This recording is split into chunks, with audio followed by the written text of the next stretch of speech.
para grabar. Muy bien, entonces habíamos quedado que leíamos del 1 al 184, ¿no? Toda esta primera sección del catecismo, toda esta primera sección donde es interesante ya el título porque la primera sección se llama Creo, creemos.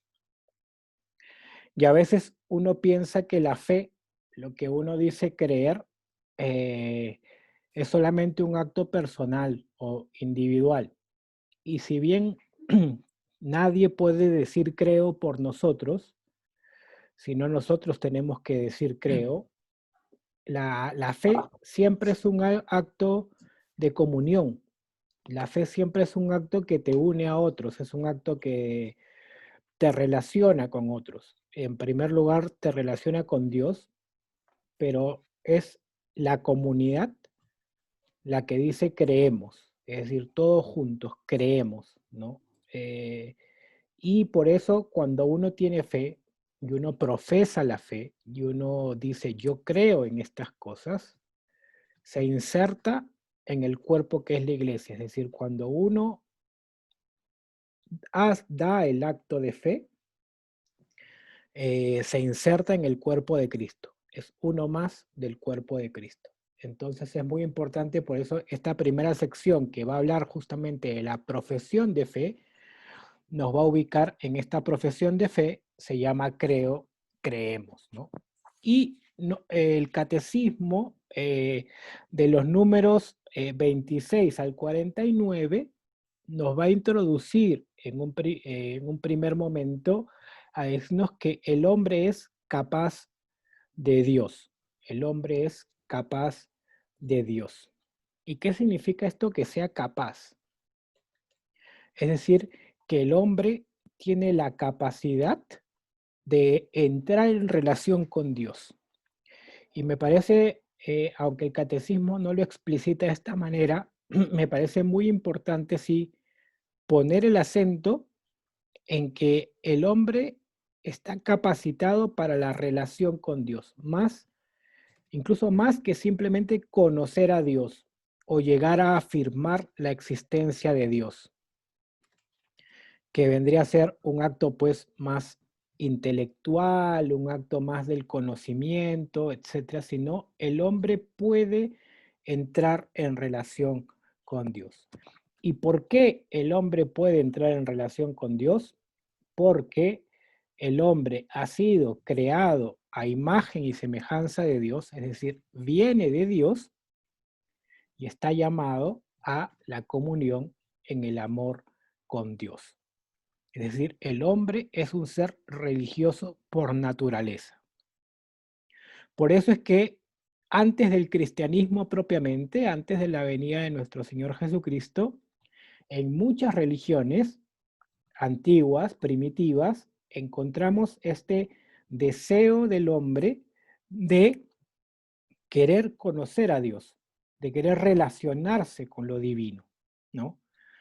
Las cavernas, los que se pintaba, el culto a la muerte que es tan propio incluso de nuestras culturas precolombinas, es decir, las culturas antes de la colonia, manifiestan este deseo del hombre de la trascendencia, de que hay algo más después de la vida, ¿no? Uno se pone a pensar en el caso de las religiones primitivas, como había ciertamente una relación con una divinidad o unas divinidades, ¿no? Nosotros creemos en un solo Dios, ¿no?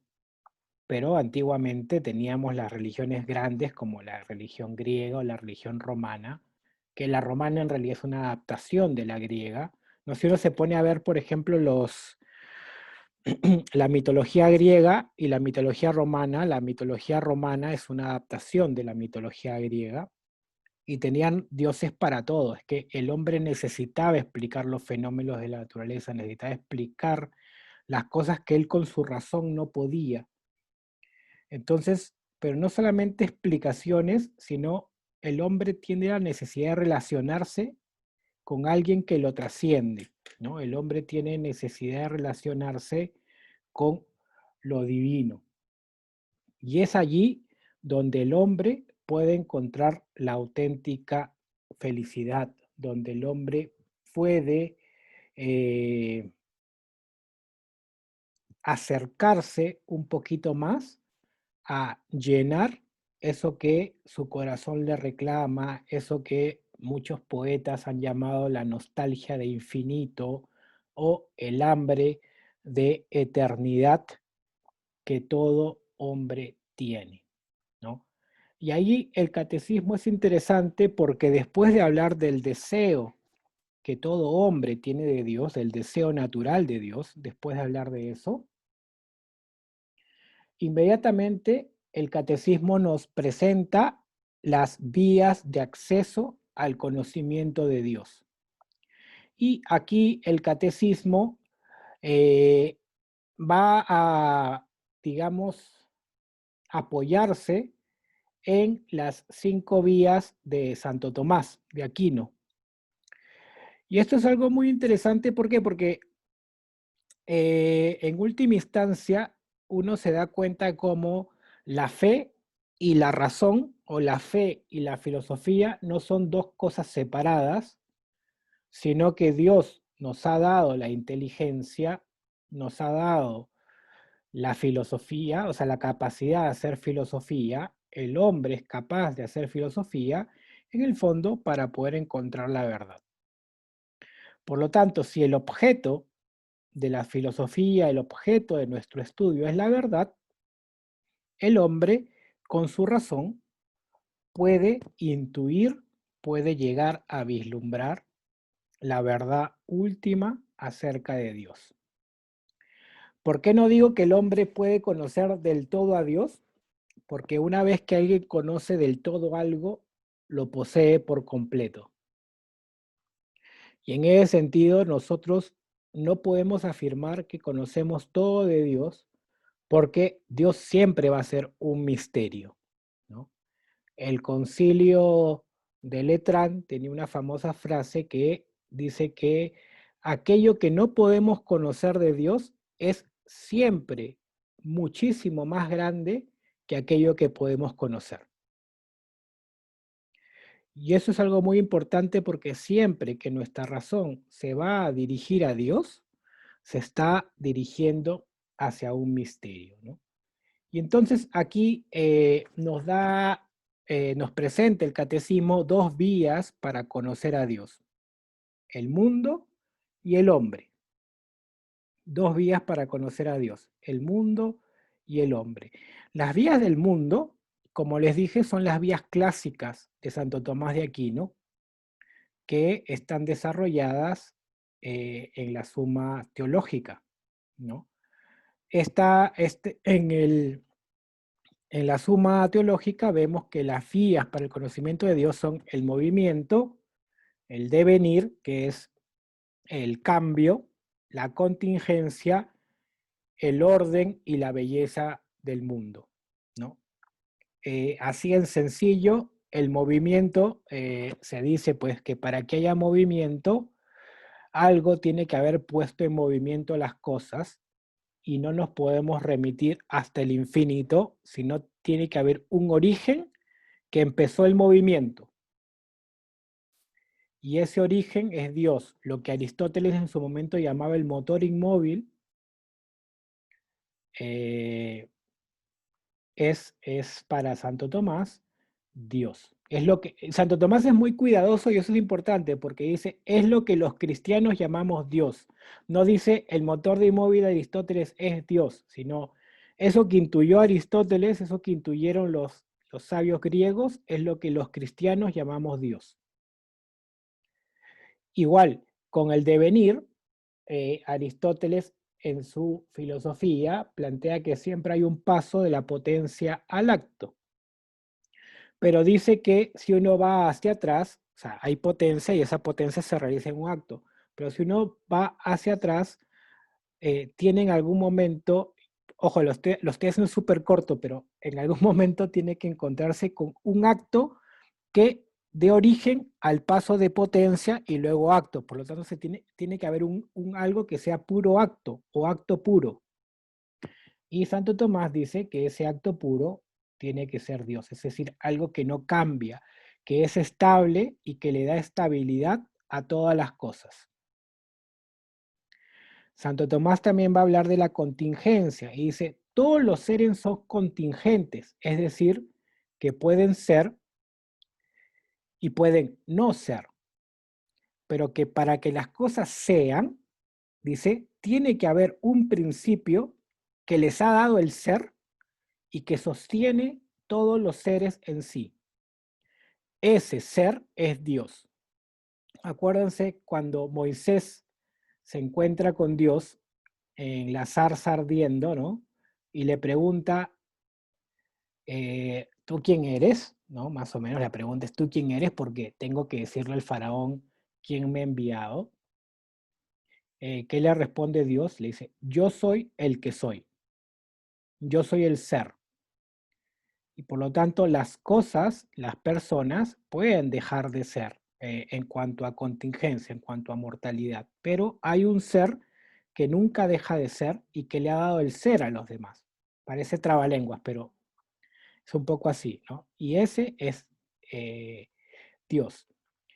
Con respecto al orden y la belleza del mundo, eh, Santo Tomás va a decir que los seres humanos tenemos la capacidad de ver, de ver en el mundo que hay un orden. De hecho, por ejemplo, ustedes no sé si alguna vez han escuchado de estas teorías pues, del principio antrópico o de el ángulo que tiene la Tierra y por qué tiene ese ángulo y para que haya vida se tienen que haber dado infinito suma de factores para que haya vida, etcétera, ¿no? Uno ve los documentales tipo Planet, Planet Earth o One Strange Rock y uno dice, de verdad, o sea, el orden que hay en el universo para que exista vida se tienen que haber dado infinitos eh, factores. Entonces, Santo Tomás dice que eso es porque ha habido una sabiduría, hay un principio que está por encima de la materia que ha organizado las cosas. Por lo tanto, observando el orden que hay en el mundo, el hombre puede llegar a una idea de Dios. Finalmente, la belleza, dice, la belleza siempre nos remite a que debe haber un paradigma de lo bello, ¿no? Es decir, ¿por qué nosotros decimos esto es bello, esto es feo? Porque en nuestro interior tenemos un paradigma de lo bello, es decir, hay algo que es lo más bello que el hombre pueda pensar, al cual se remite para juzgar si algo es bello o malo. Y dice, esa belleza infinita es un principio de belleza a lo cual nosotros, los cristianos, le llamamos Dios. Ahora bien, el movimiento, el devenir, la contingencia, el orden y la belleza, de por sí mismo, no nos dicen nada acerca del Dios de los cristianos, del Dios que es uno y trino. Es decir, nos dan una idea de Dios, pero si se dan cuenta, estos principios eh, pueden encontrar al Dios cristiano, pero por sí mismos no llegan a decir, por el orden, por la belleza, yo puedo llegar a saber que Dios es uno y trino, que Dios es Padre, Hijo y Espíritu Santo, no. Uno puede llegar con estos principios a una idea de Dios, pero no al Dios uno y trino o al Dios de los cristianos. Por eso es tan importante lo que va a venir después y es que Dios sale al encuentro del hombre. Pero sigo con las vías. La otra vía es el hombre. Y esto es sumamente importante porque no basta con la creación, el orden, la belleza de la creación. Para conocer a Dios, también lo podemos conocer a través del hombre, de la persona. En este sentido, San Agustín era un maestro, porque constantemente decía, ¿no? Ir hacia adentro del hombre, ir hacia adentro de mí mismo, para poder llegar a conocer a Dios. Entonces el hombre, con su apertura a la verdad, con su sentido moral, con su libertad, con la voz de la conciencia, etcétera, el hombre se puede preguntar por un otro: ¿quién me ha creado? ¿De dónde vengo? ¿Por qué tengo conciencia? ¿Por qué tengo libertad? ¿Es solo fruto de la materia? ¿Solo fruto de la evolución? ¿O todo esto me ha sido dado? ¿Proviene de alguien?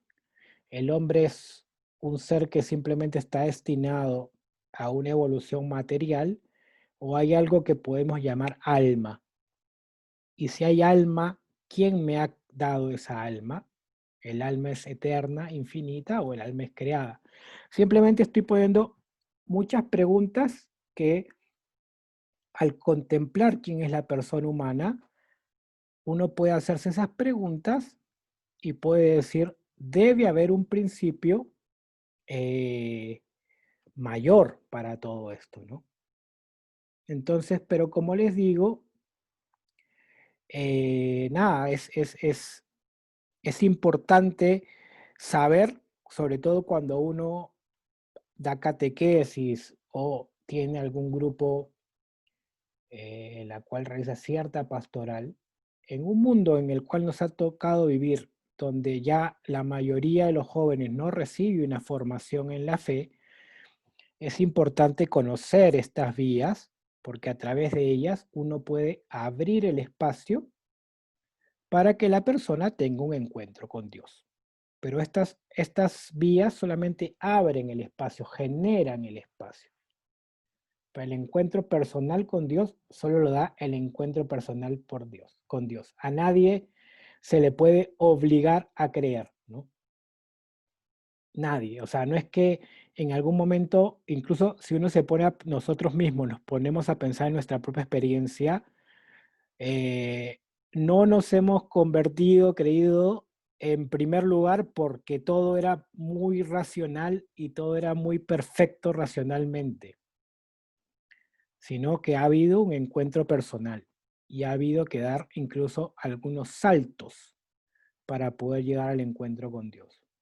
Porque, no sé, al menos mi experiencia y de la gente que yo he podido acompañar es: nadie se convirtió porque racionalmente llegó al conocimiento de Dios así perfecto, que dijo acá: bueno, en tu argumento no hay ninguna fisura y me has convencido totalmente y no puedo decir que no, porque me convenciste.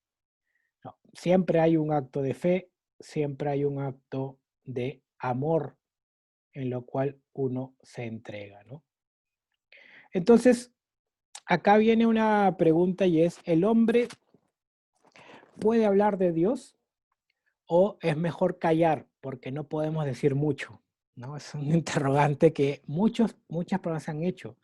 Si Dios es un misterio, si Dios es omnipotente, etc., nosotros de verdad podemos hablar de Dios, podemos decir algo. Y la iglesia sabiamente respondió que sí, que normalmente el hombre puede hablar de Dios a través de la analogía. El hombre puede hablar de Dios a través del lenguaje humano. El hombre puede razonar acerca de Dios porque Dios nos ha dado el lenguaje, porque Dios nos ha dado la capacidad de razonar. Y efectivamente, como les dije, si bien hay que guardar las diferencias frente al misterio, es importante que sepamos que sí podemos hablar de Dios. Dios quiere que hablemos de Él, quiere que lo pensemos, quiere que demos razón de Él. Por eso nos ha dado la razón, por eso nos ha dado la capacidad de pensar. Si no, Dios hubiera creado robots sin la capacidad de pensar, o nos hubiera implantado una idea, un chip. Ahora que dicen que a todos nos quieren implantar el chip 5G, nos hubiera implantado un chip que nos hubiera hecho pensar a todos de la misma manera, igualitos, no uniformes. Pero no, Dios nos ha querido regalar la razón para que encontremos la verdad. No sé si hasta ahí, Preguntarte, sí, justo iba a dar espacio para preguntas ahorita. Ah, no, no, pero bueno, termina entonces tu idea y... No, no, ahí yo terminé mi idea. Era simplemente, quería dar paso a preguntas. Eh, ¿A qué se refiere concretamente con hablar de Dios? Ok. Cuando se refiere a hablar de Dios, es decir algo acerca de Dios o poder comunicarle a otro, Dios es así, Dios es asá, Dios tiene estas características. A eso se refiere la iglesia. Es decir, por ejemplo, un documento o Santo Tomás de Aquino que escribe sobre las propiedades de Dios. Entonces, para alguno podría decir, oye, pero si Dios es un misterio, no puedes decir nada de Dios. La iglesia defiende que el hombre puede decir cosas acerca de Dios. Un ejemplo es la analogía, ¿no? Cuando nosotros hacemos apostolado, la catequesis y le decimos, oye, Dios es verdaderamente Padre. Y tú ahí dices, chuta, pero la palabra Padre es una palabra humana, ¿no? Entonces le estás aplicando un principio humano a algo que no es humano. Pero cuando Dios se ha revelado en Jesucristo, Dios se ha querido, para que vean lo misericordioso que es Dios, es que Dios en su omnipotencia igual quiere que el hombre lo llame con palabras humanas. Entonces, Padre le decimos, o el mismo Señor Jesucristo, Hijo. Así se ha querido revelar Dios, ¿no? Y son palabras humanas. Tenemos una idea de la paternidad y de hecho hoy en día ver a Dios como padre a veces es complicado. A mí me tocó muchos casos donde mucha gente que ha sufrido por A o B motivos, sea de un padre ausente o un padre violento, evidentemente tiene una idea negativa de la paternidad, ¿no? Lamentablemente, porque es la concepción que tenemos de padre. Pero es como si esa palabra padre, uno le dijera ya todo lo que un padre es perfectamente, eso se le puede aplicar a Dios, pero siempre solo por analogía, ¿no? A eso Vale, se perfecto, refiere. gracias. Gracias.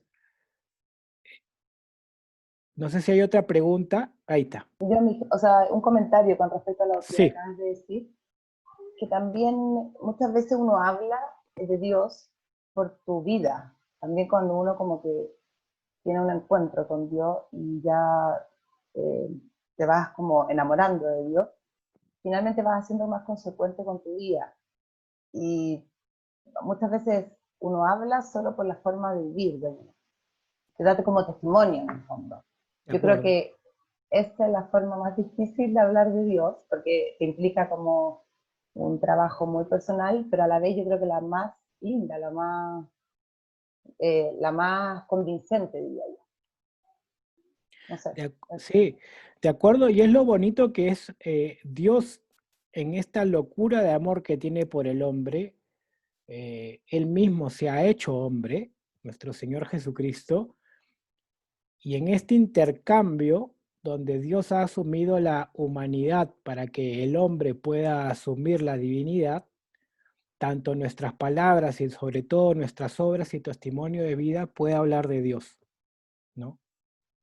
Gracias a que Dios justamente ha venido a nosotros, que es justamente el siguiente punto que toca en el catecismo, porque, y aquí les cuento algo, digamos, de contexto del catecismo.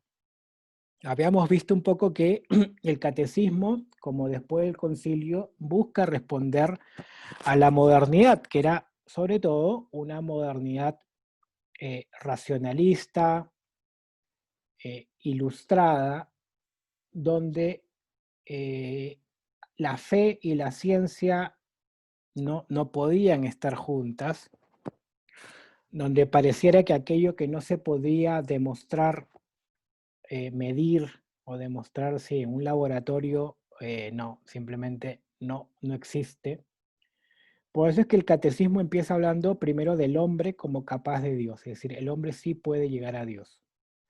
A diferencia de antiguamente que se empezaba diciendo lo que Dios tenía que decir o lo que Dios decía de sí mismo, el catecismo en un intento de acercarse al mundo contemporáneo dice, el hombre por si acaso sí es capaz de conocer a Dios, ¿no? Y no hay una ruptura radical entre la fe y la ciencia o entre la fe y la razón.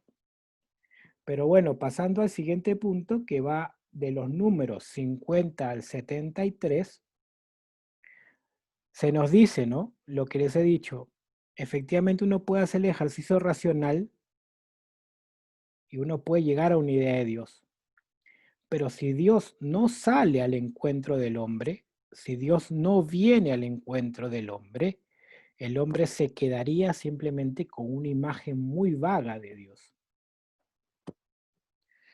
El hombre se quedaría con una imagen muy imperfecta de Dios. A veces sorprende que la imagen de Dios, por ejemplo, pongamos el caso muy cercano, en nuestra Sagrada Escritura, es el mismo Dios del Antiguo y del Nuevo Testamento, pero el Dios que se revela o se da a conocer en Jesucristo es un paso infinito frente al Dios que estaba en el Antiguo Testamento. El hombre recién puede decirle a Dios Padre gracias a Jesucristo, que es el Hijo. Antiguamente, los salmos, por ejemplo, algunos salmos hacían referencia que Dios tenía rasgos de padre, incluso rasgos de madre, pero llamar a Dios Padre, tú eres mi Padre, era algo impensado para un judío de la época. Entonces, aquí el catecismo nos va a explicar qué cosa es la revelación, con V pequeña o V, no sé cómo le dicen aquí en Chile.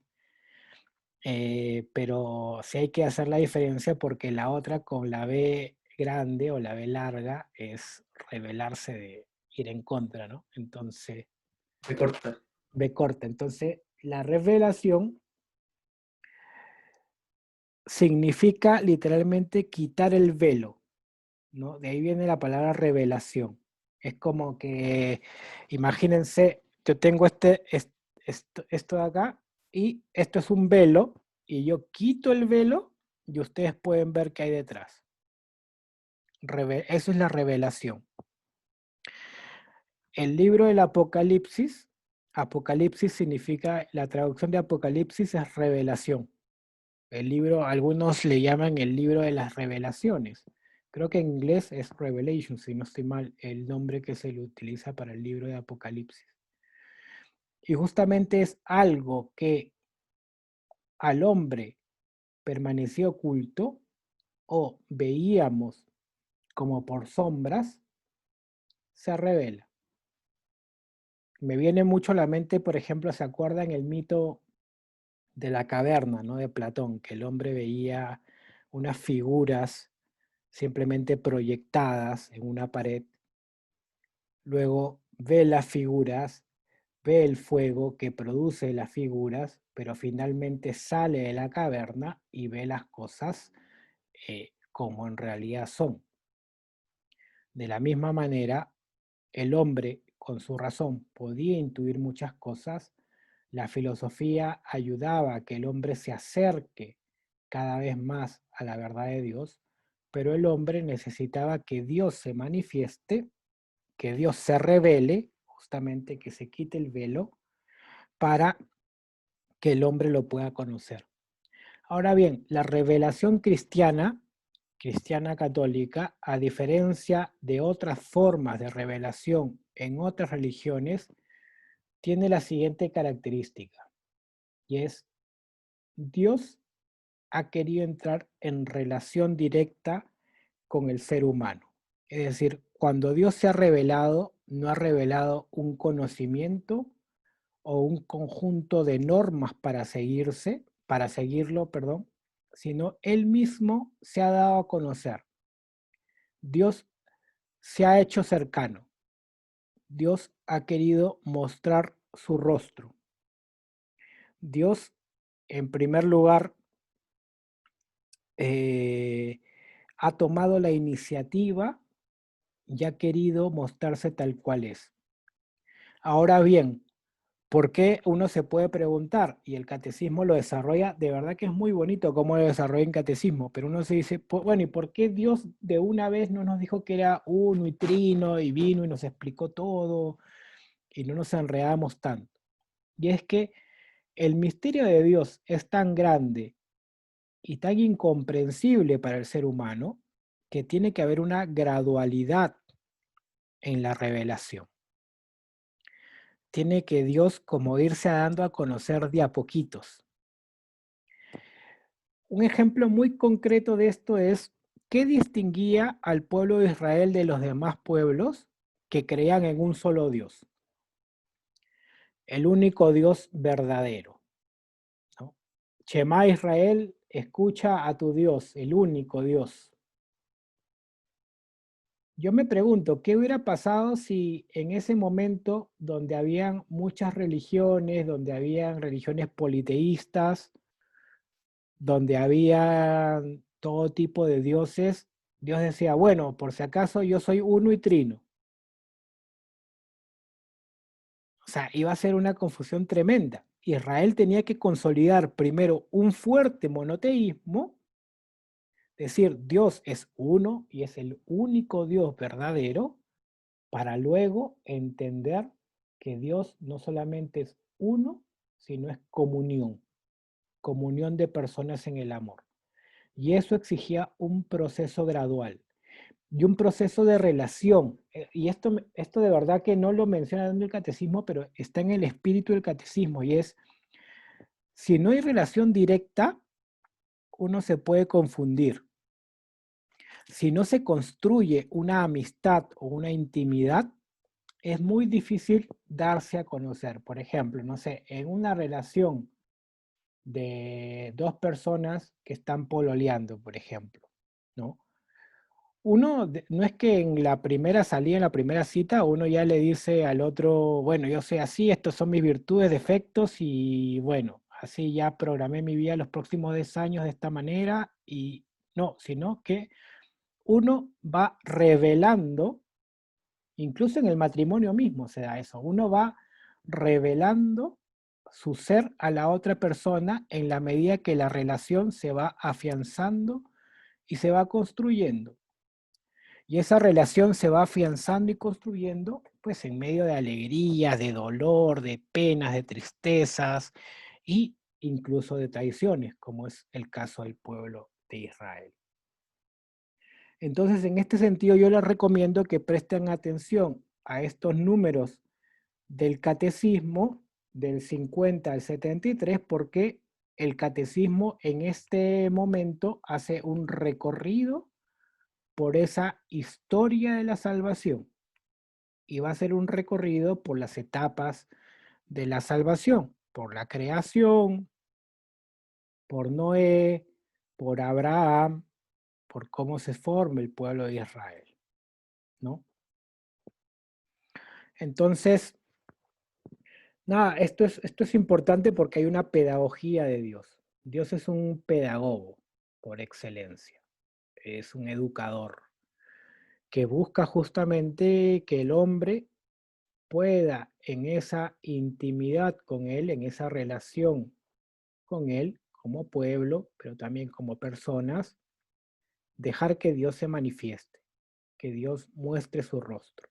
Y efectivamente la humanidad también tenía que crecer en conocimiento, tenía que crecer en lo que es el Papa Benedicto, dice que es muy bonito, que en ese ensanchar la razón, es decir, que la razón se pueda abrir al máximo de sus límites, porque para acoger la revelación es necesario que la razón esté abierta, que no sea una razón cerrada, ¿no?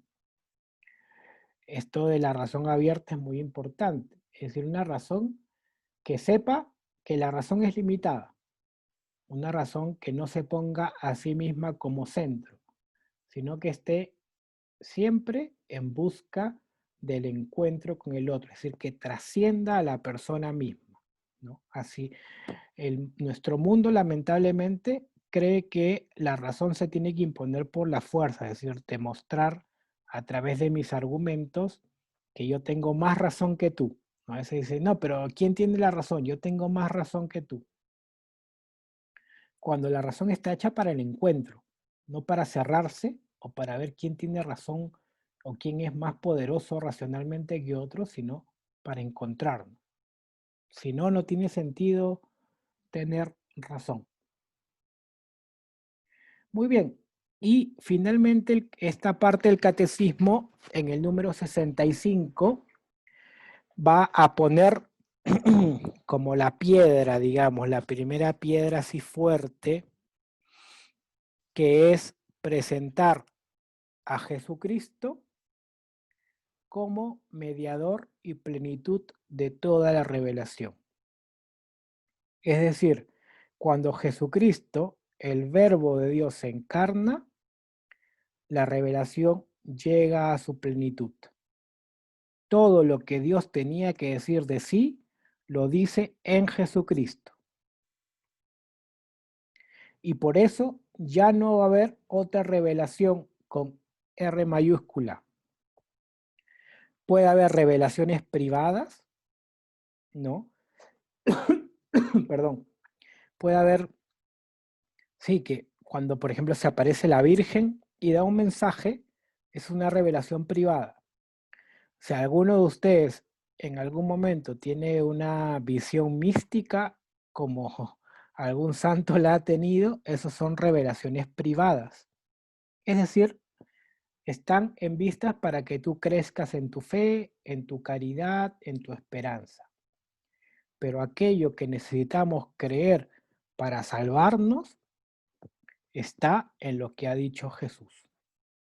A veces me preguntan algunos, ¿no? Yo para poder salvarme tengo que creer en lo que dice la Virgen de tal lugar. Y yo digo, si quieres salvarte, cree lo que dice Jesús. Si lo que dice la Virgen de tal lugar no se opone a la revelación y te ayuda a seguir mejor a Jesús, a quererlo más, pues bienvenido. O sea, no hay ningún problema. Si lo que dice la revelación privada o la vidente tal no va de acuerdo a la revelación o quiere añadirle algo a lo que Jesús dijo, eso como que uno dice acá algo huele raro. En ese sentido, toda revelación particular o privada, primero, no se debe oponer nunca a lo que Jesús ha dicho en las Sagradas Escrituras, no busca añadir nada nuevo a lo que Jesús ha dicho y tiene siempre que fomentar el amor a Jesús y a su iglesia. Si no hace eso, algo no está bien. Pero bueno, no hay una revelación que va a decir que pretende corregir a Jesús, o sea, no, como que ahora a mí me han dicho que esto que dijo Jesús ya no es. No, eso es muy raro. Si sucede, pues avisen a su obispo más cercano, pero es muy raro que suceda eso. En todo caso, simplemente decir que Cristo es la plenitud de la revelación y el mediador. ¿En qué sentido? Que Él la entrega, la da. Es más, si hay alguna revelación privada, si ustedes tienen la oportunidad o de escuchar a algún vidente, o Dios les concede la gracia, ¿por qué no?, de escuchar algún mensaje particular, siempre eso es una gracia que Cristo nos da para amarlo, para conocerlo más. Eso. No sé si aquí en este punto hay alguna pregunta.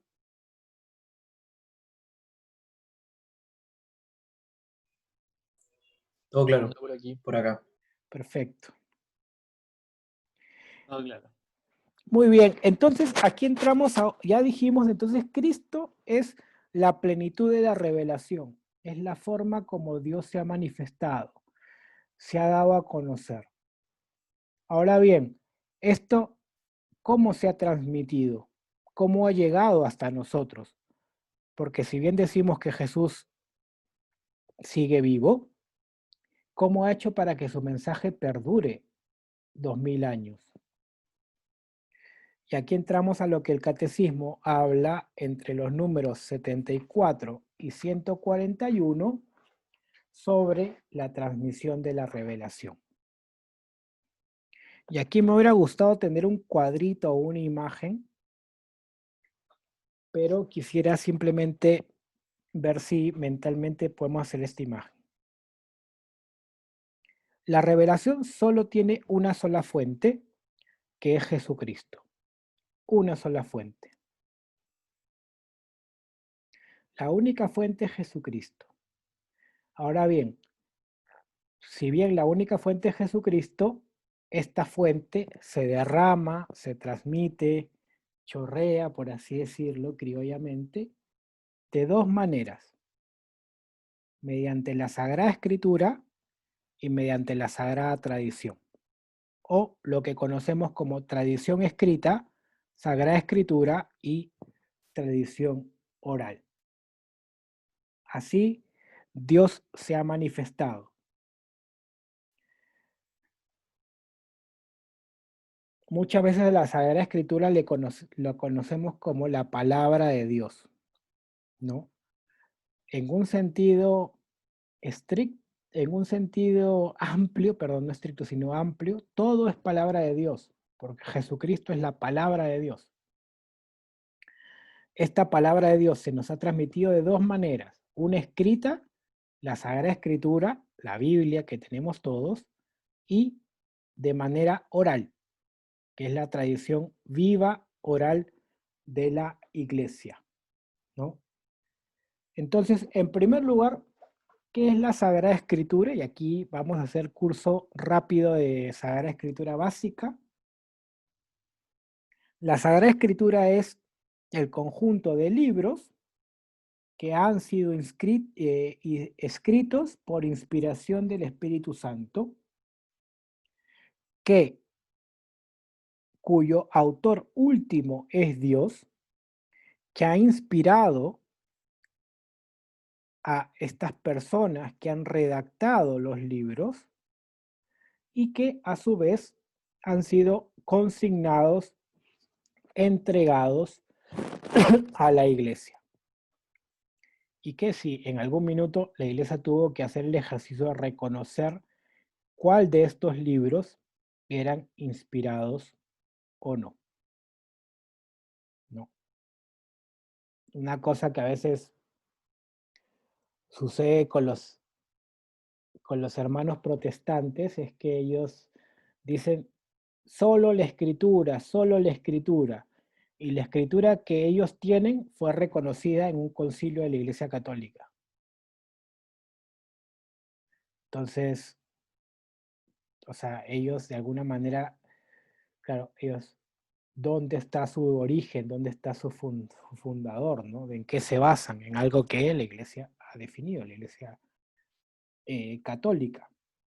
Ahora bien, ¿qué es una inspiración? A veces nos podemos preguntar, ¿qué significa que Dios haya inspirado? O sea, el señor que escribió, no sé, Jeremías, Elías, Lucas, Mateo, no pusieron también de lo suyo, digamos, de su humanidad, o sea, de la manera como les gustaba escribir, etcétera. ¿Qué significa que Dios haya inspirado? ¿Quiere decir que Dios les movía la mano mientras escribía? ¿Eso quiere decir inspiración? Una buena pregunta, ¿no? Lo que hay que entender por inspiración es que Dios concede una gracia, es decir, da una bendición, da una fuerza, da un poder especial que ilumina el entendimiento del autor sagrado, una gracia, un don, un regalo, una bendición especial que ilumina el entendimiento del autor sagrado y lo mueve a escribir aquello que Dios quiere comunicar. Por eso decimos que el autor principal de la Biblia es Dios y el autor secundario es el hombre. Pero Dios sabemos pues que habla con palabras humanas. Por lo tanto, las cosas que encontramos en la Sagrada Escritura ciertamente responden a un contexto histórico concreto, y las personas que escribieron la Sagrada Escritura tenían que valerse del idioma, los giros verbales, ¿no? La gramática, la semántica propia de su época, porque no tenían otra cosa, era lo que conocían, pero habían sido inspirados por Dios. Había una gracia de Dios que los movió a poder escribir eso. Por eso la Sagrada Escritura contiene aquello que Dios ha querido que allí se escriba. Efectivamente hay cosas que a veces uno dice, no, pero la Biblia en el Antiguo Testamento daba a entender que la tierra era plana, pero ahora sabemos que la tierra es redonda. ¿Cómo es posible que esto lo haya escrito Dios? Uno lo que tiene que decir allí es, Dios comunica y revela lo necesario para nuestra salvación. La Biblia no es un libro de geografía, ni de geología, ni de astronomía. La Biblia es un libro donde Dios quiere comunicar lo que nosotros necesitamos para conocerlo, para amarlo, para salvarnos. Después hay cosas accidentales propias de los autores sagrados que pertenecen a un género literario o aquello que ellos conocían en su época, ¿no? Por ejemplo, cuando describen muchas en el Antiguo Testamento, describen unos monstruos, que yo digo, eso pues, las películas de hoy en día se quedan chiquitas al lado de esas narraciones que describe el Antiguo Testamento, los monstruos que había en el mar. Y hoy en día sabemos que esos monstruos, salvo que los descubramos más adelante, pero ahorita de lo que sabemos no existen. Entonces uno dice, bueno, se confundieron. Pues no. En cuanto la Sagrada Escritura es un libro que quiere comunicar lo que Dios quiere decirle al hombre para que se salve, para que viva, ahí es por donde hay que analizar y agarrar la Sagrada Escritura.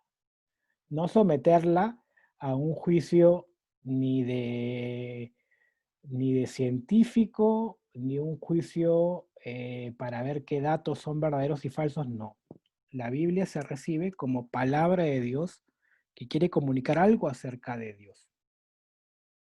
En este sentido, la Biblia tiene dos partes, como ya sabemos, ¿no? El Antiguo y el Nuevo Testamento. No. El Antiguo Testamento, pues, contiene los libros, como sabemos, escritos antes de la venida de Cristo, y el Nuevo Testamento contiene los libros después de la venida de Jesucristo. Acá hay una cosa que es muy importante, que lo menciona el catecismo, que es sumamente importante, y es que hay una unidad entre los dos testamentos, ¿no? ¿Cuál es el punto de unidad? Jesucristo. Y en ese sentido, el Nuevo Testamento ilumina la lectura del Antiguo Testamento, y el Antiguo Testamento sirve para comprender mejor el Nuevo Testamento. Repito porque creo que yo mismo me enredé, pero el Antiguo Testamento se ilumina a la luz del Nuevo Testamento, es decir, uno no puede leer el Antiguo Testamento por sí solo, tiene que leerlo a la luz de Jesucristo, porque acuérdense, es una pedagogía, una preparación para el momento culmen, el momento más alto que es Jesucristo. Entonces, a partir de Jesucristo todo se interpreta. Entonces, el Antiguo Testamento hay que leerlo a la luz de Jesucristo, y el Antiguo Testamento nos ayuda a comprender mejor el Nuevo Testamento, comprender cómo se da esta historia de la salvación. Cuando te pregunten o cuando nos pregunten cuáles son los libros más importantes de la Sagrada Escritura, si bien la Sagrada Escritura es toda escrita por Dios, los libros más importantes son los evangelios, ¿no? Los 4 evangelios donde se narra la vida del Señor. Si alguien me diría, Mijailo, ¿cómo hago yo? Porque me quiero leer la Biblia completa. ¿Cómo hago? Yo diría, empieza por los evangelios, sigue con los Hechos de los Apóstoles, de ahí las cartas, ¿no? Las cartas de Pablo, de Juan, de Pedro, de ahí el Antiguo Testamento y finalmente el Apocalipsis.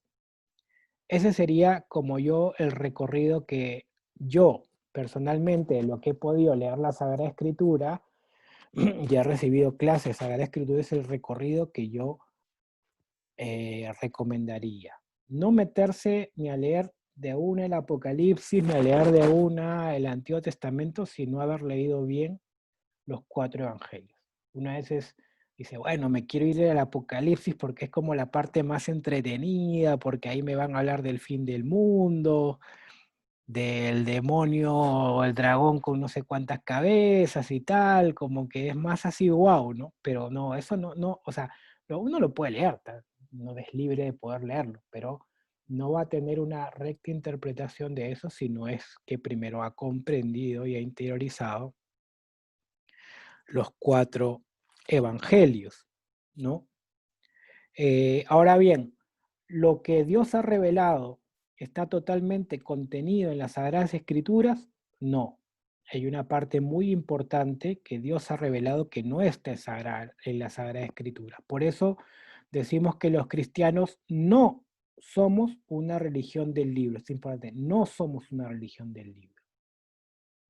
A diferencia de los musulmanes o de nuestros hermanos protestantes, que sí, el libro, lo que dice el libro es lo más importante para ellos, nosotros no somos una religión del libro. ¿Por qué? Porque la palabra de Dios es una palabra viva, no es una palabra simplemente que se ha quedado consignada en un libro y listo, sino es una palabra viva que ha movido la fe de muchas personas, que ha movido y ha animado la vida de los primeros cristianos. Entonces, hemos hablado de la tradición escrita, de lo que nos llega por escrito, pero la revelación también nos llega por vía oral, que no está escrita. ¿Qué cosa encontramos en esta vía oral? Los escritos de los padres de la iglesia que no son Sagrada Escritura y que se han transmitido y han puesto las bases para la comprensión de la fe. No me acuerdo si alguno estaba cuando yo hablé, por ejemplo, de los concilios en algún momento. Eran los padres de la iglesia más o menos hasta el siglo VIII, algunos los ponen un poco más, pero más o menos hasta el siglo VIII, estas personas que pusieron las bases para poder interpretar correctamente la Sagrada Escritura, para poder leer la Sagrada Escritura, para poder definir algunas cosas como los dogmas de los primeros siglos, etc. Por ejemplo, Israel, sí, yo sí, esa era una pregunta que tenía, que como que uno nunca estudia mucho los padres de la iglesia, en general, así como siempre el Evangelio, pero los padres de la iglesia no, nunca lo he estudiado, no tengo idea de quiénes eran, nada. No sé si son los mismos que los padres del desierto o no son los mismos. no son los mismos los padres de la iglesia. A ver, en líneas generales son los autores que en los primeros siglos de la fe, estamos hablando de los primeros 8 siglos, han puesto las bases fundamentales para poder explicar la fe. En ese sentido tenemos al principio los padres apostólicos, que serían los discípulos directos de los apóstoles, ¿no? Los que, por ejemplo, San Juan seguramente tenía su agrupación, tenía su grupo de gente que lo seguía, su catequesis, y esa gente que lo seguía a San Juan o a San Mateo o a alguno de los discípulos, continuaba esa reflexión. Son los padres apostólicos los que tuvieron contacto con los padres, con los apóstoles. Después vienen los padres apologetas, que es cuando el cristianismo se empezó a expandir y empezó a entrar en contacto con otras culturas que no eran ni la judía ni la romana, estos padres apologetas, como su nombre lo dice, tenían que defender la fe. Entonces escribían en contra de muchos ataques que podían contaminar la fe. Y explicaban y daban las homilías, etc.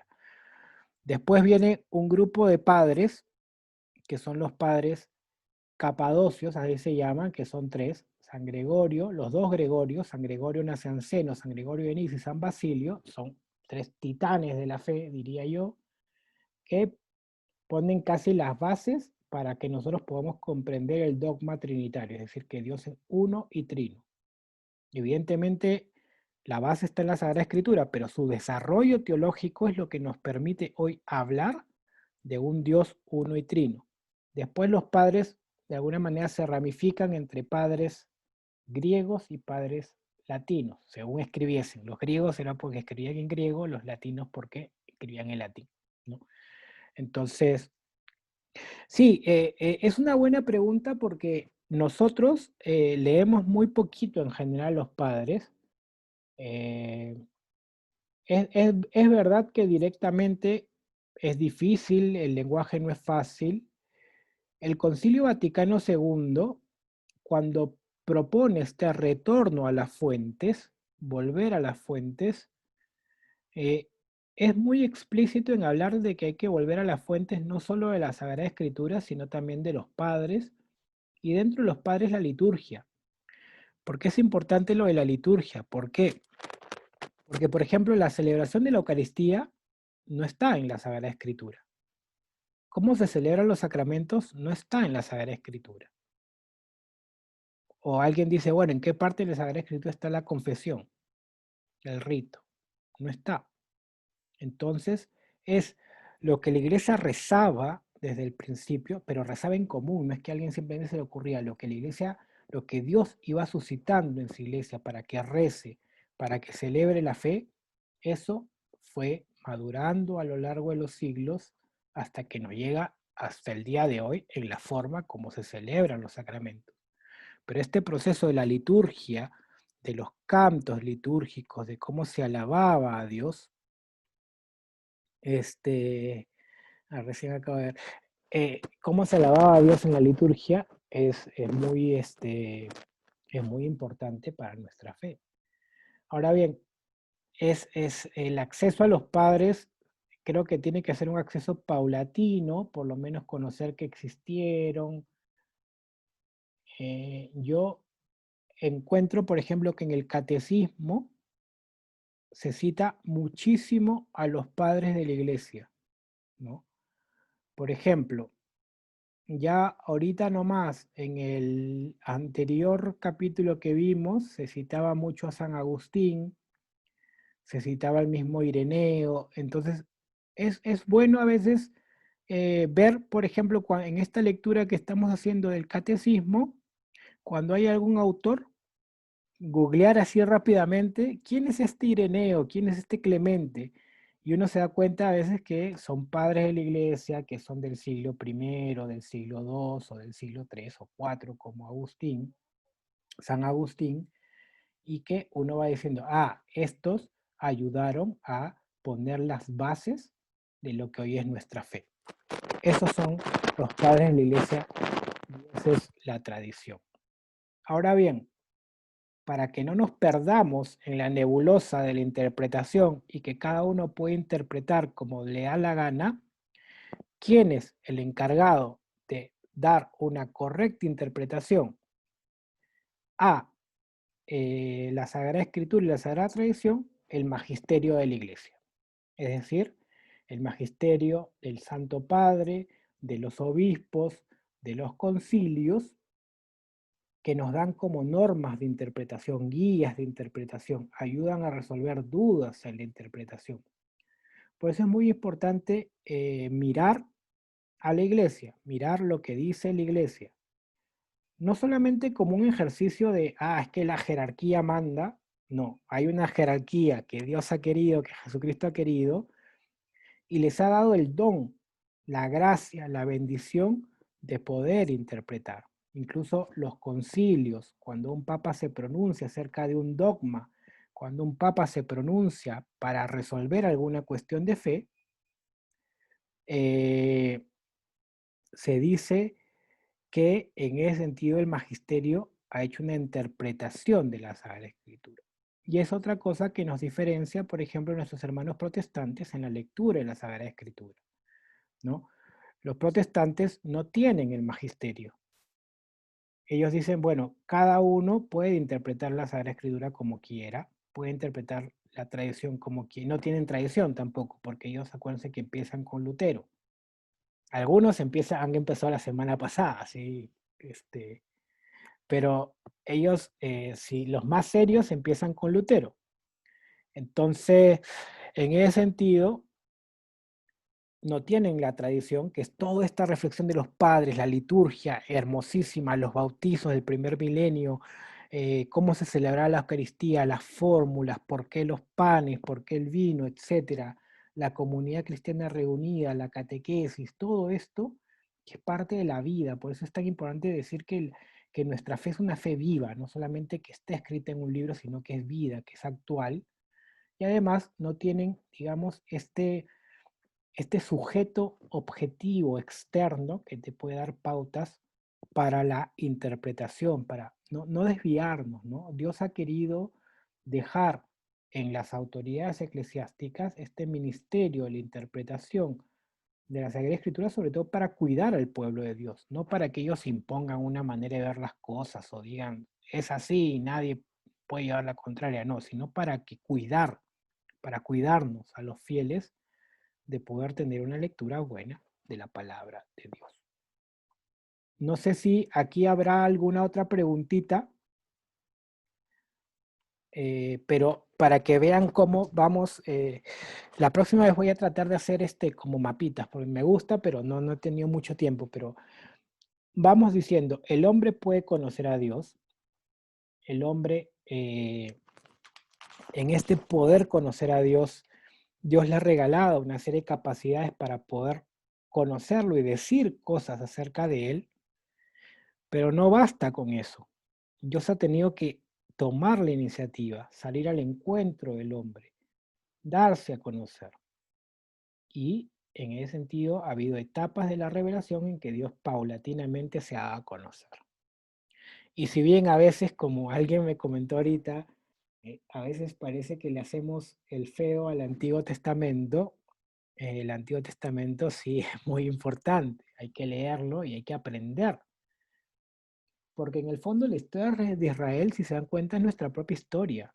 Es historia de un pueblo que, listo, Dios le regala todo y luego se olvida de que Dios existe, ¿no? Que uno ya a veces está contento y tiene todo y no le falta nada y se olvida que Dios existe. O a veces la historia del pueblo de Israel es ese pueblo que a veces somos nosotros, que extraña la vida antigua, ¿no? Dios a veces permite que pasemos por algún momento de necesidad, por algún momento de dificultad, y uno dice, oh, pero antes estábamos mejor, era más rico ahí con las cebollas en Israel, ahora no tenemos nada, en Egipto ahora no tenemos nada, éramos esclavos del faraón, pero no importa, por lo menos teníamos techo y comida y no nos faltaba nada. El Antiguo Testamento es la historia de cada uno de nosotros, si uno se pone a pensar. Y todos los personajes del Antiguo Testamento son, los personajes importantes del Antiguo Testamento son prefiguraciones de aquel que iba a venir, es decir, de Cristo. En Abraham, en Moisés, en Noé, en los profetas, nosotros podemos ver cómo Cristo lleva a su plenitud todas aquellas características y actitudes que ellos tenían, ¿no? Se dice que en el Antiguo Testamento, el más parecido, digamos, el que era, obviamente no lo voy a comparar a Jesucristo, pero Moisés es como de los personajes del Antiguo Testamento, el que prefigura de una manera mejor a Jesucristo. En Moisés podemos ver justamente una figura de Cristo. Tanto así que en la vida de Moisés, antes de morir, se nos cuenta que no había existido nadie como Moisés y que iba a venir un profeta que podía ver a Dios cara a cara. Se está hablando de Jesucristo, ¿no? Pero Moisés hasta ahí era como el más grande, digamos, ¿no? Muy bien. En el tercer, en el tercer capítulo de esta primera sección, entonces, el hombre es capaz de Dios, Dios se da a conocer, muy bien, pero Dios no te obliga a creer. No, Dios no nos pone una pistola y dice, bueno, como ya me mostré, ahora estás obligado a creer, no tienes otra. Te fregaste. Tienes que creer. No. Dios espera que el hombre le dé una respuesta libre. Dios no obliga. El amor tiene que ser libre. Y cuando Dios se revela y se dona, Dios lo que hace es te ama. Te ama profundamente, nos ama profundamente. Y dice, yo te amo tanto que me doy a conocer. Y eso también sucede, por eso es que el Antiguo Testamento, por ejemplo, en el Cantar de los Cantares, tiene tantas figuras del esposo y la esposa, o de dos pololos que están empezando a pololear. Yo me doy a conocer, me muestro como soy, esperando que de ti brote algo, que tú también quieras amarme, que quieras conocerme, que quieras abrir tu corazón, ¿no? Entonces, en ese sentido, ¿cuál es la respuesta del hombre a Dios? La fe. El catecismo nos recuerda que la respuesta del hombre a Dios es la fe. Ahora bien, acá el catecismo hace un jueguito muy interesante. Estamos entre los números para que nos ubiquemos 142 a 184, es la última parte que nos toca ver ahora. Y justamente es la fe que se nos presenta como una virtud teologal o una virtud sobrenatural. Es decir, si bien la fe es respuesta del hombre, la fe hay que pedirla porque es un don. Y aquí simplemente es, cuando uno pide la fe, es que ya tiene fe. Si se dan cuenta, cuando uno pide fe, es porque tiene fe. Cuando tú le dices, Señor, ayúdame a creer, es porque crees que Dios te va a ayudar a creer.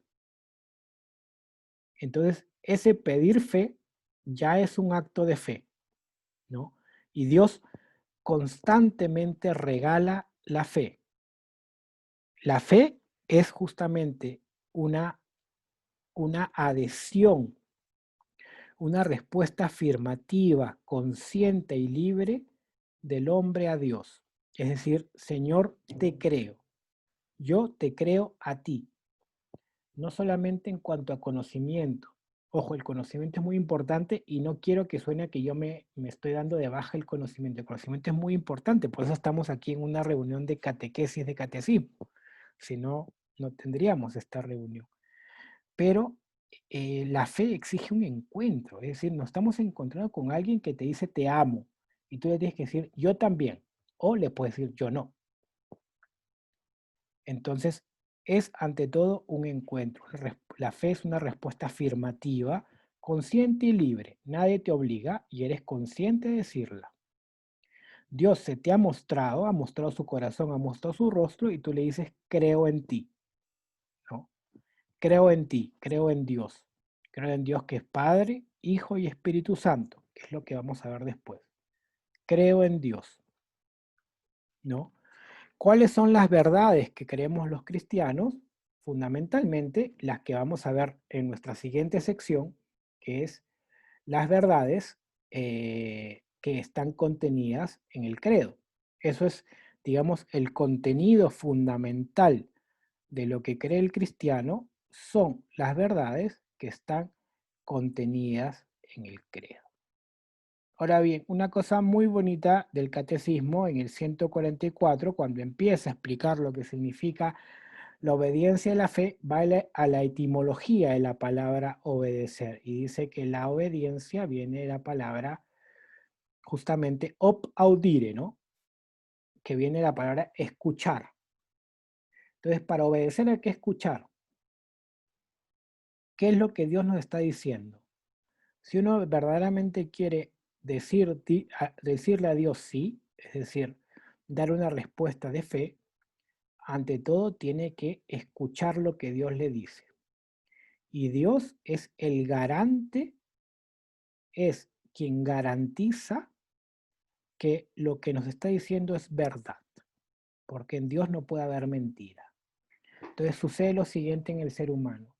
Yo escucho y digo, bueno, me quiero adherir, pero yo también digo, ¿cómo sé que lo que Dios me está diciendo es verdad? Porque en Dios no puede haber mentira. El garante de que lo que Dios nos está comunicando es verdad es el mismo Dios. En ese sentido, tenemos dos ejemplos muy importantes. En el Antiguo Testamento tenemos a Abraham, que se le llama el padre de la fe, ¿no? Abraham que deja su tierra, Abraham que en ese acto de fe puede sacrificar o está dispuesto a sacrificar a su hijo Isaac, ¿no? ¿Se acuerdan ese pasaje donde está a punto ya de matar a Isaac con un cuchillo, que era su único hijo? A Abraham, perdón, era viejito, viejito, le conceden un hijo y después Dios le pide que lo sacrifique. Era como para decir, ¿qué onda? O sea, ¿por qué me pides eso? Y aún así, Abraham confía en Dios. Dios, viendo la fe de Abraham, cambia a Isaac por un cordero que se ofrece, y a partir de ahí viene la bendición sobre todo el pueblo de Israel. En el Nuevo Testamento, ¿cuál es el modelo de la fe? La Virgen María, ¿no? Hágase en mí según tu palabra. El ángel va, le revela y le dice, tú vas a ser la madre de Dios, y María acepta afirmativamente, hágase en mí según tu palabra. Y ojo, que no es una aceptación irracional. María pregunta, ¿no? ¿Cómo será esto? Pues no conozco varón. ¿Cómo va a suceder esto? Si no conozco varón, si no tengo intimidad con un varón. Y el ángel le responde, ella no es que tenga todas las cosas clarísimas o racionalmente esté convencida de lo que le han dicho, pero ella acepta lo que el ángel está proponiendo, ¿no? Entonces, en esta parte esta parte yo se las recomiendo sobre todo del, sí, del 153 en adelante. Es muy, muy bonito lo que dice el catecismo, porque habla primero la fe como un don, pero a la vez que la fe no solamente es un don, sino que es un acto humano. Es decir, si bien es algo que Dios te regala, la fe es algo que es muy humano. Nosotros confiamos, tenemos fe por naturaleza. El, el- el- el ser humano confía, tiene fe por naturaleza. Por otro lado, entonces hay un encuentro, no es que Dios te imponga algo para lo cual tu corazón no está preparado, tu cabeza, tu mente no está preparada, sino Dios te da la fe porque sabe que tú naturalmente confías, esperas las cosas, tienes fe. Y eso es muy humano, se pueden poner muchos ejemplos, la fe que tenemos en que nuestros papás son nuestros papás, por ejemplo, ¿no? No, o sea, es muy raro que a alguien se le ocurre y le diga al papá de un momento a otro, a ver, muéstrame la parte de nacimiento para saber que eres mi papá. Es raro, puede suceder, sí, pero naturalmente confiamos en que la gente que nos crió son nuestros padres. Alguna gente que es adoptada, sí, en algún momento le dicen o no le dicen que es adoptada, pero naturalmente, por ejemplo, yo estoy hablando y no estoy pensando que el techo se me va a caer encima. Confío en que la estructura que está diseñada pues va a aguantar, tal vez que haya un cataclismo, qué sé yo, pero va a aguantar. Entonces, y así nosotros confiamos naturalmente en las personas, ¿no? Por otro lado, la fe no se opone a la razón, y en este sentido los números del 156 al 159 dan muchas razones de cómo la fe no se opone a la razón, como en primer lugar está la autoridad de Dios para poder creer, que la fe tiene certeza, si bien no es, la fe no busca la verdad sin fisura, digamos, o que todo esté lógicamente según nuestra mentalidad, pero la fe es certeza, ¿no? No sé si les ha pasado, pero muchas veces uno dice, yo creo en Dios y no es que nadie me lo haya mostrado, yo tengo la certeza de que Dios existe. O alguna vez que hemos rezado y uno dice, yo tengo la certeza de que mi oración ha sido escuchada. Alguien te puede decir, a ver, demuéstrame, te dieron un ticket de cambio o algo así cuando rezaste, que te dijeron, bueno, acá está tu comprobante. No, pero uno tiene la certeza de que ha sido escuchado. O a veces cuando uno da catequesis o ayuda y dice, oye, esta persona se ha encontrado con Jesús de verdad. Y no es que te tengan que hacer demostraciones de eso. Uno tiene, muchas veces la fe tiene esa certeza, esa fuerza. Esta fe que trata de comprender, y por eso nosotros no, los católicos no somos fideístas, no es que todo es, no, porque así quiere Dios y mejor no buscarle explicación, o esto es muy complicado, entonces no hay que pensar. No, el cristiano no es el que no piensa y todo lo atribuye a Dios, no. Si Dios nos ha dado la razón es para que podamos profundizar y comprender lo que nos dice. Y finalmente hay un acápite sobre la fe y la ciencia diciendo cómo ambas no están en, no están en ruptura, ¿no? Se habla de que es necesario tener fe para la vida eterna. Alguien que no tiene fe, aunque sea mínima, le es muy difícil poder eh, llegar a la vida eterna. ¿Por qué? Porque cuando uno tiene fe, aunque sea mínima, ojo, uno acepta la salvación, acepta el amor de Dios. Hay que perseverar en la fe continuamente. Si bien es un don de Dios, no basta con ese don inicial, sino que hay que hacerlo crecer. Por eso nos formamos en este curso de catecismo, por eso rezamos, por eso vamos a misa, por eso ayudamos a los demás, al prójimo, por eso queremos a nuestras familias, etcétera, porque la fe tiene que crecer. Y la fe, finalmente, nos ayuda a gustar, pregustar lo que va a ser la vida eterna. Cuando uno es capaz de relacionarse con Dios, de amarse a uno mismo, de amar al prójimo, lo que está haciendo es saborear lo que va a ser infinitamente eso en la vida eterna. La fe nos permite traer en este momento de la historia un pedazo del cielo a la tierra, traer a la tierra el cielo. Eso es lo que permite la fe. Que Dios, que es totalmente infinito, se haga presente en nuestra vida, se haga presente concretamente en cada uno de nosotros, venga a nuestra vida, que los demás lo vean a través de nosotros. Eso es lo que hace la fe. Entonces, eso era lo que nos tocaba ver hoy. De verdad que este inicio del catecismo es muy, muy bonito, muy, muy bonito, muy, sienta las bases o pone las bases para lo que va a venir después, que ya es poder entrar en cada una de las personas de la Santísima Trinidad, ¿no? Acuérdense lo que les dije, la profesión de fe o el credo de los apóstoles, el credo corto, porque también está el credo largo, el credo corto tiene 12 artículos. Por eso se llama el credo apostólico, porque tiene 12 artículos, 12 apóstoles, 12 artículos, y esta segunda sección está dividida en esos artículos.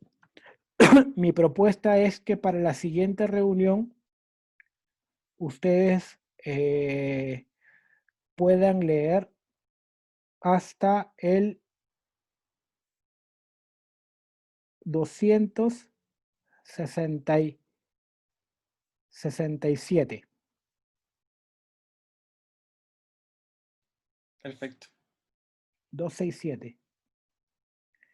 Y eso sería, no sé si hay alguna pregunta más de esta parte. Yo me quedo dando vuelta una cosa nomás Sí. de antes. Lo de Moisés como alguien, como uno de los más semejantes profetas antiguos a Ujú. Jesucristo. Que no sé, a lo mejor me cuesta un poco verlo así, por, no sé, es que se le escribe a él como en un principio alguien como muy tímido, que no tiene mucha llegada con la gente. De hecho, muchas veces es Aaron mismo el que el que, no sé, el que impartía las plagas a los egipcios, o era Aarón mismo el que hablaba por Moisés al pueblo de los israelitas también. Sí. Entonces, claro, por ese lado por lo menos me cuesta un poco verlo como alguien muy similar a Jesucristo.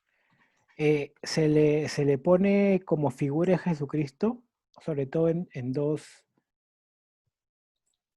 yo diría que hasta en tres sentidos. El primero es que es quien guía al pueblo hacia la liberación. Si bien la liberación es algo que ha obrado Dios, toda la cuestión de la liberación, de los 40 días en el desierto, de hacer pasar al pueblo por el desierto, de guiarlo constantemente y que Dios se vale de él para obrar una liberación, es una de las primeras cosas con que Moisés es o sea, no ha habido nadie así en el Antiguo Testamento, si bien efectivamente, como dices, Aarón en muchas veces es quien habla por Moisés porque parece que Moisés no era bueno hablando, básicamente. Por otro lado, una cosa que es muy importante es que nadie en el Antiguo Testamento no se menciona que alguien haya tenido esa relación tan estrecha de Dios con Moisés a tal punto de que Dios se le revelara en forma de una zarza ardiendo y que hablara directamente con Moisés. Normalmente Dios hablaba a través de otro. En Moisés habla casi directamente, lo único que dice es que Moisés no le podía ver el rostro. Y eso es muy interesante porque el que le ve el rostro a Dios es el Hijo, o sea, Jesucristo, ¿no? Pero Moisés es de los pocos que habla con Dios y Dios le revela su nombre. En el Antiguo Testamento es yo soy el que soy, que tú dices, bueno, esto es medio filosófico y tal, ya en el Nuevo Testamento vendría a ser Padre, ¿no? Y finalmente está la cuestión de los mandamientos. Dios entrega a Moisés los mandamientos para que el pueblo pueda vivir rectamente. En Jesucristo los mandamientos se resumen en dos, que es amarás al prójimo, perdón, amarás a Dios sobre todas las cosas del prójimo como a ti mismo. Entonces, esos tres hechos muy singulares, la salida del pueblo, el que haya podido hablar con Dios y los mandamientos son las tres cosas que dentro de todo lo del Antiguo Testamento acercan más a Moisés a Jesucristo. Pero ojo, no es que no lo ponen el mismo, sino como que si hubiera que ver un personaje, Moisés es como lo que más prefigura a Cristo, ¿no? Incluso muchos han llamado a Cristo el nuevo Moisés. Eso por ahí se puede explicar un poquito. Entonces, eso sería, les agradezco por conectarse. Yo la próxima me voy a demorar menos en coordinar la reunión. Yo esta vez me pasó por varias cosas, pero nada, ahí espero que nos veamos al menos en un mes exacto para poder juntarnos. Igual yo voy a dejar el video de hoy con un enlace por si se lo quieren compartir a alguien que crean que le puede ser de utilidad en todo caso. Bueno. Ya. Bueno, gracias. Bueno, hasta la Muchas próxima gracias. entonces. No, con mucho gusto. Chao.